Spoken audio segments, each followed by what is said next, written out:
Hello, I'm Chris Parkman and today I'm talking about Creditors Voluntary Liquidation. What is it and what are the advantages and disadvantages? So what is Creditors Voluntary Liquidation? Creditors Voluntary Liquidation is an insolvency process designed to bring the life of an insolvent company to an end. It's an out-of-court process, so it's very quick and easy to do.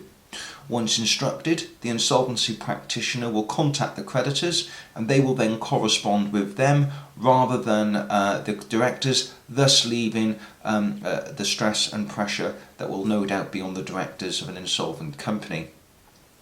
Another role an insolvency practitioner will need to play is to safeguard the company's assets.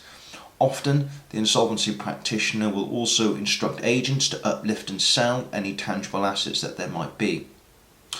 Once all the assets have been realised, and presuming that there have been sufficient realisations to pay a dividend to unsecured creditors, the insolvency practitioner will give creditors a final date to prove their claim and will then adjudicate on those creditors' claims to make sure creditors are claiming for the right amount.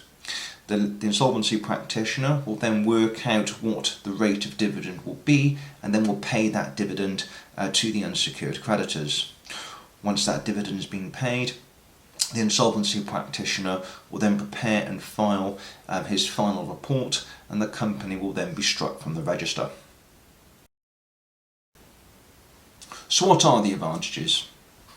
One advantage, which I've already mentioned, is that once the company is placed into liquidation, the creditors will deal with the liquidator rather than the directors. That will relieve a lot of stress and pressure from the directors and afford them time to find alternative employment or explore new business opportunities. Another key advantage is speed. Compulsory liquidation is a court-driven process and can take anywhere from 2 to 3 months to place a company into liquidation. A creditor's voluntary liquidation is far quicker and a company can be placed into liquidation within 2 to 3 weeks.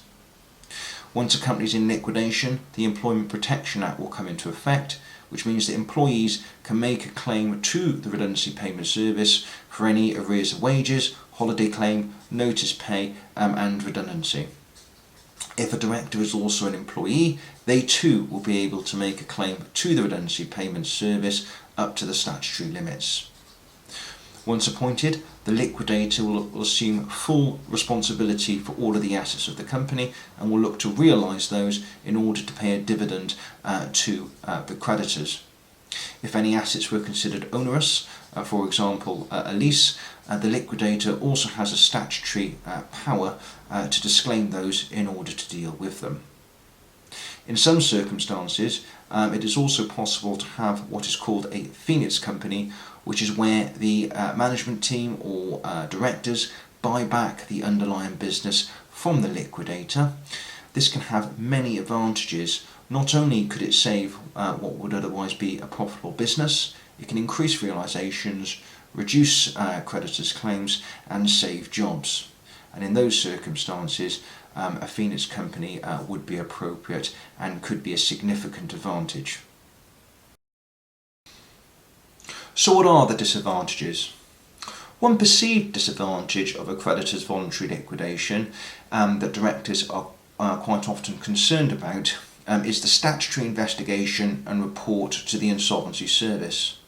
Directors are often concerned that placing their company into liquidation will result in them becoming personally liable, or they're going to be disqualified from acting as a director in the future. However, for there to be an issue, any action or mistake by the director would need to be significant and cause a loss to the company.